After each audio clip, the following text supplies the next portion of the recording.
بسم اللہ الرحمن الرحیم۔ الحمدللہ۔ آج ہماری تلاوت کا سورہ ہود اور 12واں پارہ۔ سورہ ہود کے آغاز میں اللہ کے کلام قرآن مجید کی عظمت اور قرآن کی عظمت کے لیے اتنا ہی کافی کہ حکیم خبیر ذات کی طرف سے یہ نازل ہوا ہے، جس کے لیے حال، مستقبل، ماضی سب برابر ہے۔ اس کا کوئی حکم حکمت سے خالی نہیں، مسئلے سے خالی نہیں، اس میں کہیں شک کی گنجائش نہیں، تعارض کوئی نہیں اس کلام کے اندر۔ اللہ کی توحید کا تذکرہ ہے، اللہ نے زندگی دی ہے، پھر زندگی کے بعد موت ہے، اللہ کے پاس حاضری ہے۔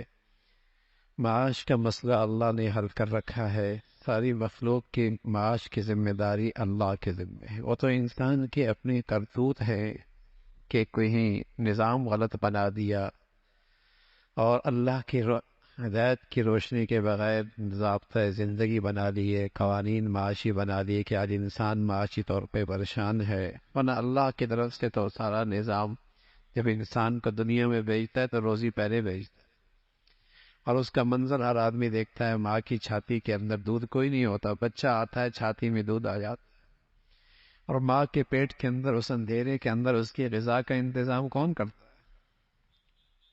رحم ہے، جھلی ہے، اندھیرا ہے، پیٹ ہے، کہاں سے کھاتا ہے؟ رزاق اللہ۔ معاش کا مسئلہ اللہ کی طرف سے ہے، اس نے حل کر رکھا ہے۔ پھر بتایا کہ انسانی نفسیات ہے، اگر خوشحالی کے بعد تھوڑی سی آزمائش آ جائے تو مایوس ہو جاتا، مایوس ہو جاتا، اور تکلیف کے بعد راحت مل جائے تو تکبر کرنے لگ جاتا، بھول ہی جاتا ہے اللہ کو، اللہ تعالیٰ کو بھول ہی جاتا ہے۔ دونوں قسم کے انسان دنیا میں ہے۔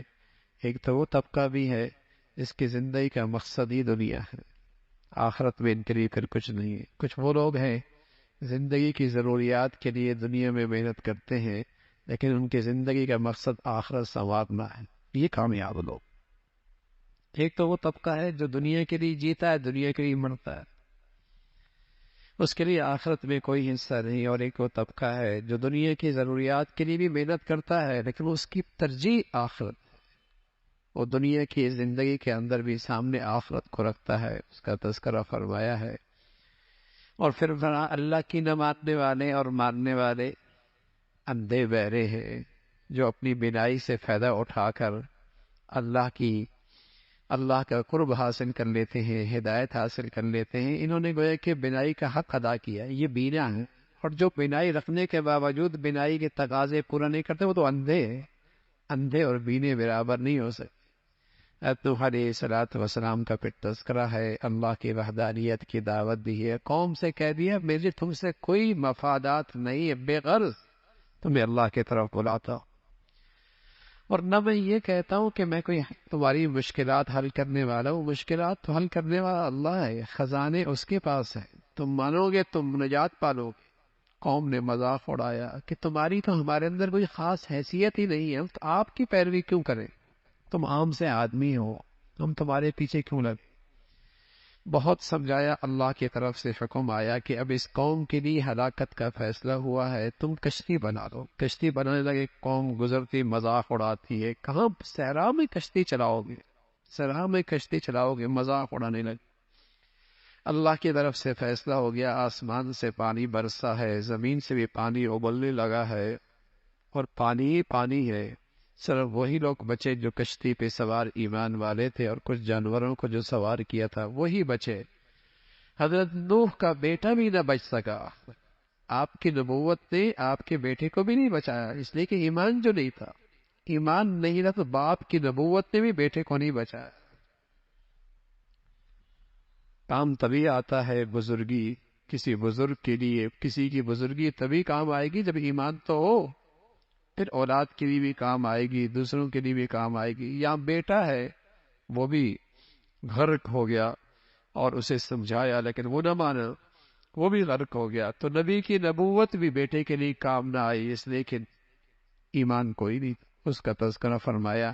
پھر قوم عاد ہے، حضرت قوم عاد کی طرف حضرت ہود علیہ الصلوۃ والسلام تشریف لائے، اللہ کی وحدانیت کی دعوت دی، اور ساتھ اعلان کیا کہ مجھے تم سے اس پر کچھ نہیں چاہیے، تم اللہ سے معافی مانگو، اللہ سے معافی مانگو گے، اللہ تمہاری معاشی حالت اچھی کر دیں گے، رحمت کی بارشیں بھیجیں گے، تمہاری کھیتیاں سبز اور ان میں بہار آ جائے گی۔ اس کا تذکرہ فرمایا، قوم کہنے لگی ہمیں تمہاری بات سمجھ میں نہیں آ رہی، تم یہ کیسی باتیں کر رہے ہو، اور ایسا لگتا ہے ہمارے معبودوں کی بد دعا لگی ہے اس لیے آپ ایسی بہکی بہکی باتیں کر رہے ہیں۔ قوم کو بہت سمجھایا اور انہیں سمجھایا اور کہا کہ اگر تم اللہ کی طرف رجوع کر لو گے تمہاری قوت میں اور اضافہ ہو جائے گا، تمہاری طاقت میں اور اضافہ ہو جائے گا۔ لیکن وہ بھی قوم اللہ کی رحمت سے دور ہوئی، آسمان سے اللہ کی پکڑ آئی۔ قوم سمود کا تذکرہ ہے، حضرت صالح علیہ السلام آئے، حضرت صالح نے جب انہیں اللہ کی طرف بلایا تو قوم کہنے لگی صالح ہمیں تم سے بڑی امید تھی کہ تم قوم کا نام روشن کرو گے، تم تو اپنے آباء و اجداد کے رسم و رواج سے بالکل ہٹ کر زندگی پیش کر رہے ہو۔ حضرت صالح علیہ السلام نے فرمایا اللہ کا حکم ہے، اللہ کا پیغام سنا رہا ہوں۔ قوم کہنے لگی نہیں مانیں گے، کوئی ایسی چیز دکھاؤ کہ ہمیں یقین آ جائے۔ اس یہ پہاڑ کے اندر سے اونٹنی نکالو، اور اونٹنی بھی ایسی جو فوراً بچہ جنے۔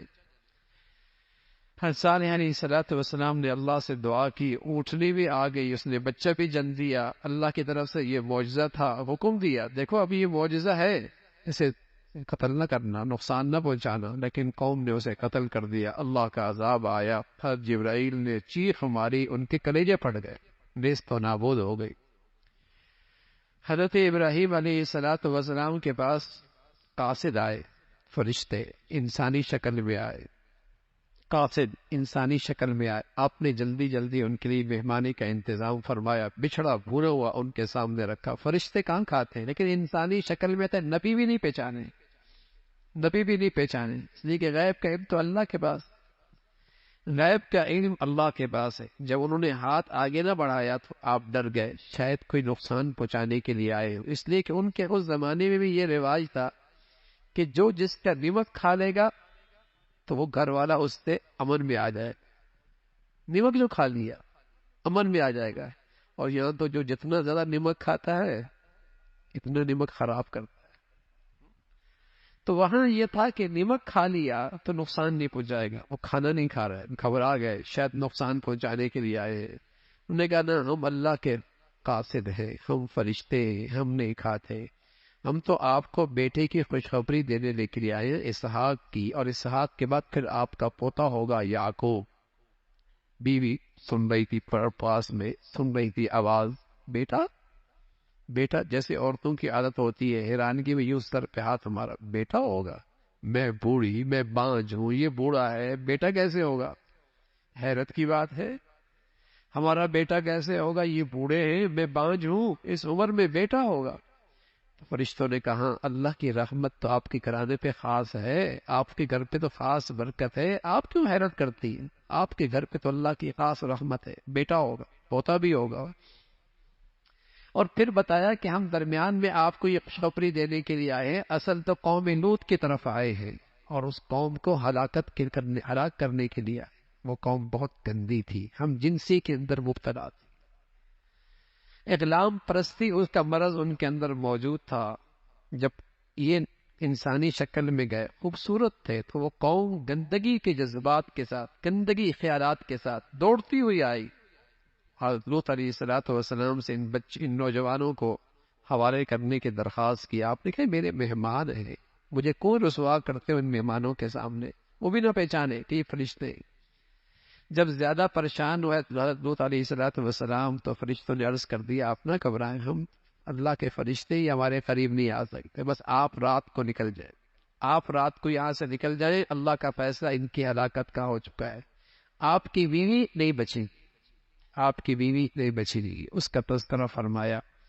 اور چونکہ نبی کی بیوی بھی چونکہ نبی کی اطاعت نہیں کر رہی، فرما برداری نہیں کر رہی، ہاں، تو وہ بھی اس قوم کے اندر شامل ہو گئی، اس پر بھی عذاب آیا، اس کا تذکرہ فرمایا۔ اللہ نے اس بستی کو اٹھایا اوپر اور زمین پہ پٹخ دیا، عالیہ سافلہ، اور پھر آسمان سے پتھر برسائے، پتھر بھی نشان زدہ، فلاں کو لگے گا، سر پہ لگتا چیرتا ہوا جسم سے جاتا۔ یہ وہ قوم تھی جو ہم جنسی کے مرض میں مبتلا تھی، اور آج دنیا میں اس کے جواز کے قوانین بن رہے ہیں۔ جانور بھی کوئی حد ہوتا ہے، اتنے بے حیا تو صرف خنزیر ہی ہوتا ہے، خنزیر گندی چیز ہے، جسے جسے کہیں کہ ہم جنسی سے گندگی کرنے میں بھی شرم نہیں آتی، سب سے گندا جانور ہے۔ اور ظاہر ہے جو قوم یہ گندگی کھائے گی اس کے اندر ایسی جراثیم پیدا ہوں۔ لیکن بدقسمتی ہے مسلمان بھی وہ اس گندگی کے اندر مسلمانوں کو بھی ملوث کرنا چاہتے ہیں، اور اس گندگی پر مسلمانوں کو بھی ڈالنے کے درپے ہیں۔ اس قوم کی ہلاکت کا تذکرہ ہے، قوم مدین کا طرف ہے۔ حضرت شعیب علیہ السلام آئے، شعیب علیہ السلام نے فرمایا ناپ تول میں کمی نہ کرو، جس کا جو حق ہے پورا پڑ دو، اپنا حق پورا لیتے ہو، دوسرے کے حق میں کمی کوتاہی کرتے ہو۔ قوم کہنے لگے شعیب جب تک نماز کی بات کر رہے تھے اب تم ہمارے معاملات میں بھی دخل اندازی دینے لگے ہو، ہماری مرضی ہے، معاملات جیسے ہم مرضی کریں گے۔ آج کا مسلمان بھی کہتا ٹھیک ہے روزہ صحیح ہے، روزہ صحیح ہے، حج صحیح ہے، روزہ صحیح ہے، حج صحیح ہے، بازار کی زندگی نہیں، وہ تو ہم جیسے مرضی کریں گے، معاملات تو ہم اپنی مرضی سے کریں گے، لین دین میں تو ہم آزاد ہیں۔ تو وہ قوم بھی حیران ہونے لگ گئی کہ یہ معاملات میں آپ کیوں دخل دے رہے ہیں، سمجھایا نہ مانی۔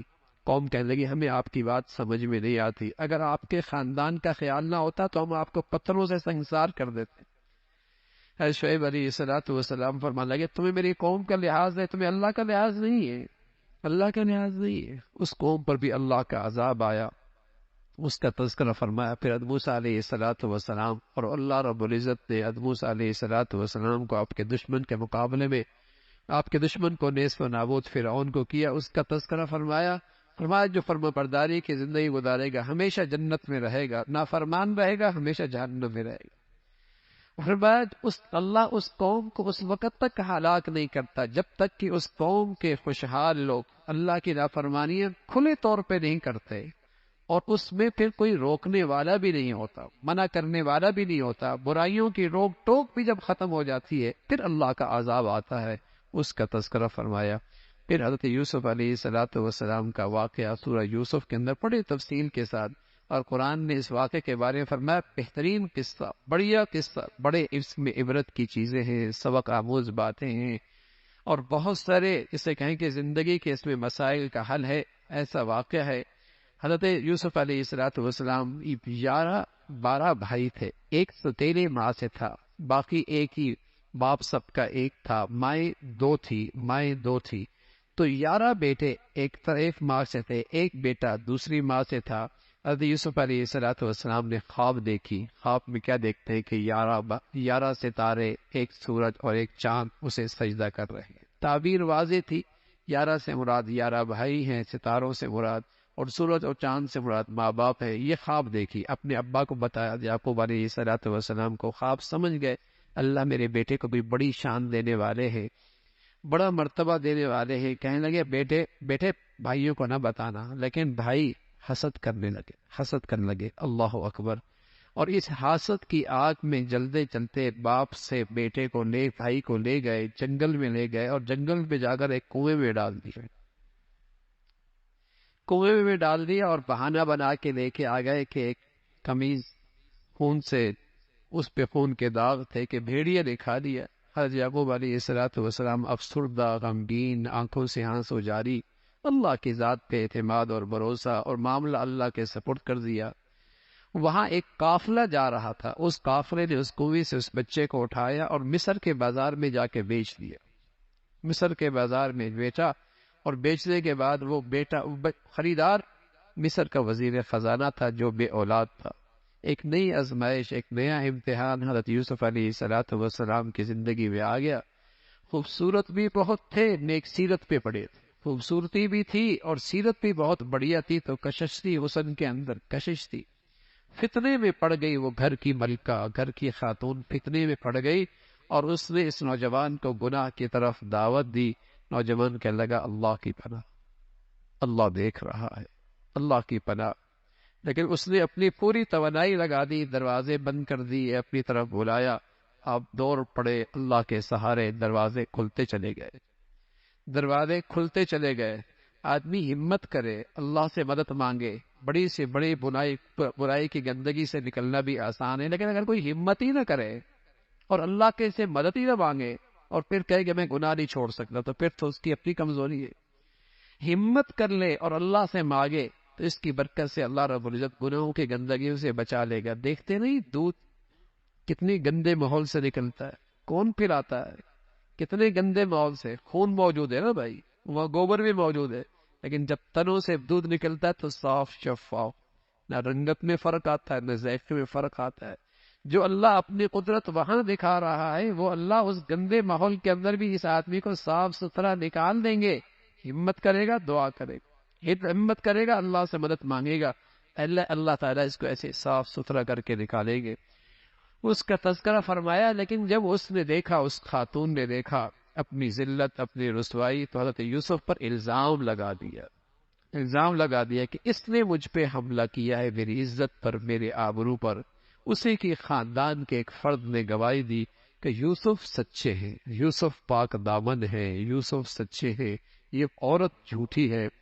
مصر کی خواتین بڑی اونچی سوسائٹی کی خاتون تھی. بات عورتوں میں پھیل گئی کہ یہ غلام پر فدا ہو گئی، دل دے بیٹھی. اس نے ایک گھر کے اندر ایک دعوت کی، حضرت یوسف علیہ السلام کو باہر بلایا. وہ عورتیں بھی حضرت یوسف کا حسن دیکھ کر مبہوت سی ہو گئی، ہوش اڑ گئے. اور ایسے ہوش اڑ گئے کہ قرآن کہتا ہے وَقَطَّعْنَ أَيْدِيَهُنَّ، بجائے پھلوں کے کاٹنے کے انگلیاں کاٹ بیٹھی. بتائیے حسن کیسا ہوگا، حسن کیسا ہوگا. لیکن میری اور آپ کی روحانی اماں حضرت عائشہ فرمایا کرتے تھی رضی اللہ تعالیٰ عنہ، اللہ نے سارا حسن تو حصوں میں تقسیم کیا. آدھا حصہ اکیلے یوسف کو دیا، آدھا حصہ پوری دنیا میں تقسیم کیا. لیکن میرے محبوب محمد رسول اللہ کو اللہ نے مجموعہ دیا. رسول اللہ صلی اللہ علیہ وسلم کو اللہ نے مجموعہ دیا. ماں تقسیم ہے، آدھا یوسف کے پاس، آدھا ساری دنیا کے پاس. نبی کے پاس پورا کا پورا. اور فرمایا کرتی تھی یوسف کو دیکھنے والوں نے انگلیاں کٹوا دی، ایمان نہ لائی، ہدایت پہ نہیں آئی. میرے نبی کو دیکھنے والے ایمان لے آئے، آپ کی خاطر گردنیں کٹوا دی. وَقَطَّعْنَ أَيْدِيَهُنَّ، اور کہنے لگے وَقُلْنَا حَاشَ لِلَّهِ مَا هَذَا بَشَرٌ، قسم خدا کی یہ تو کوئی بشر نہیں ہے، کوئی نوری فرشتہ ہے، کوئی بہت بڑا فرشتہ ہے. لیکن اس بادشاہ وزیر کی ذلت، عورت کی وہ ذلت اور رسوائی، جیل پہ ڈال دیا گیا. جیل میں یوسف علیہ السلام کو ڈال دیا گیا اور اسے مجبور کیا کہ اس گندگی کی طرف. لیکن آپ نے جیل جانا برداشت کر لیا، لیکن اپنا دامن داغدار نہیں ہوگی، اپنی عفت اور پاک دامنی داغدار نہیں ہونے دی. اور اللہ سے کہنے لگے اے اللہ میں جیل چلا جاؤں گا، میں جیل چلا جاؤں گا. اس کی تنہائی، اس کی تاریکی، اس کی بھوک، اس کا فاقہ، اس کی تکلیف، اس کی آزمائش سب برداشت ہے. گناہ کی گندگی برداشت، گناہ کی گندگی برداشت نہیں ہے. اللہ ہم کو بھی ایسی پاکیزہ زندگی نصیب فرما دے، اور گناہوں کی نحوست اور اس کی گندگی کی شدت اللہ اس کا احساس نصیب فرما دے. جیل میں بھی اللہ کا نیک بندہ اپنی تعلیم اور اپنی تبلیغ کا کام شروع کر دیا. اس جیل میں 2 آدمی ایسے آئے جن پر پھانسی کی سزا تھی. ان کو خواب آئی، وہ خواب آپ کے سامنے پیش کر دی، اس لیے کہ آپ کے چہرے پر نیکیوں کا نور اور آپ کے اخلاق آ رہا. وہ آپ کے پاس آئے تعبیر لینے کے لیے. آپ نے تعبیر بتا دی، ایک آزاد ہو جائے گا، ایک پہ پھانسی لٹک جائے گا. ایک کو پھانسی ہو جائے گی، ایک آزاد ہو جائے گا. وہ پھر وہی ایک آزاد ہو گیا، وہ جا کر بادشاہ کا ملازم اور نوکر بن گیا. دوسرے کو پھانسی دے دی گئی، اس کی سزا پھانسی ہو گئی. اس کا تذکرہ فرمایا. کچھ عرصے کے بعد، وقت کے بعد شاہ کو خواب آئے. وہ کیا خواب دیکھتے ہیں کہ اونٹ گائے ہیں، موٹی تازی ہے، 7 کمزور ہیں، بالیاں ہیں، سرسبز ہیں، 7 خشک ہیں. یہ خواب دیکھی. پوچھا اپنے دائیں بائیں کے مشیروں سے، اپنے پاس بیٹھنے والوں سے، کسی کو خواب کی تعبیر سمجھ میں نہیں آئی. وہ ملازم کو خیال آیا جیل میں ایک تھا جس نے خواب کی تعبیر بتائی تھی. اس بادشاہ سے کہا ایسا کرو آپ مجھے جیل بھیجے، وہاں ایک آدمی ہے خواب کی تعبیر کا بڑا ماہر ہے، خواب کی تعبیر کا بڑا ماہر ہے. حضرت یوسف علیہ السلام نے اس کو رہا ہوتی ہوئی یہ بھی کہا تھا کہ بادشاہ سے کہہ دینا ایک بے قصور آدمی جیل میں پڑا ہے. لیکن یہ بھول ہی گیا. اب اسے پھر یاد آیا، یوسف علیہ السلام کے پاس گیا اور کہنے لگا یا یوسف ایھا الصدیق، اے یوسف میرے دوست، خواب ہے، اس کی تعبیر بتا. لیکن ایسے کریمانہ اخلاق ہیں، تانا نہیں دیا، طنز نہیں کیا، انکار نہیں کیا کہ جب تم ہمیں بھول گئے، اپنی بات یاد آئی تو ہم بھی یاد آ گئے. کچھ نہیں، بس صرف یہ کہہ دیا کہ خواب کی تعبیر بھی بتائی اور خواب کی تعبیر یہ تھی کہ قحط آنے والا ہے، قحط آنے والا ہے، اور ساتھ تدبیر بھی بتائی کہ اس قحط سے بچنے کی صورت کیا ہے، تدبیر بھی بتا دی، خواب کی تعبیر بھی بتائی، تدبیر بھی بتائی۔ جب بادشاہ کے سامنے وہ خواب اور اس کی تدبیر آئی تو بہت متاثر ہوا اور کہا اسے باہر لے آؤ، اسے رہا کر کے لے آؤ۔ اور یوسف علیہ السلام فرمایا باہر نہیں آؤں، باہر نہیں آؤں گا، پہلے میرے معاملے کی تحقیق ہو جائے، پہلے میرے معاملے کی تحقیق ہو جائے، اس لیے کہ میرے اللہ کا کام کرنا ہے، اور اگر میرے کردار پر کوئی داغ دھبا ہوگا، لوگوں کو بدگمانی رہے گی، تو میں اپنے فریضہ دعوت میں پورے طور پہ کامیاب نہیں ہو سکتا۔ اس لیے پہلے میرے معاملے میں تحقیق ہونی چاہیے۔ تحقیق ہوئی، عورتوں کو بلایا، سب نے اقرار کیا، اظہار کیا، اعلان کیا کہ یوسف اپنے کردار میں بڑے سچے، یوسف اپنے کردار میں، پاک دامنی میں، شرم و حیا میں بڑے سچے ہیں۔ اور حضرت یوسف علیہ السلام فرمانے لگے یہ سب میں نے اس لیے کیا تاکہ وزیر خزانہ کو، جس کے گھر میں میں نے زندگی گزاری ہے، اس کو بھی یقین آ جائے کہ میں نے خیانت نہیں کی ہے، اس لیے کہ خائن لوگوں کے ساتھ اللہ کی مدد نہیں ہوتی اور ان کی کوئی بھلائی نہیں ہوتی۔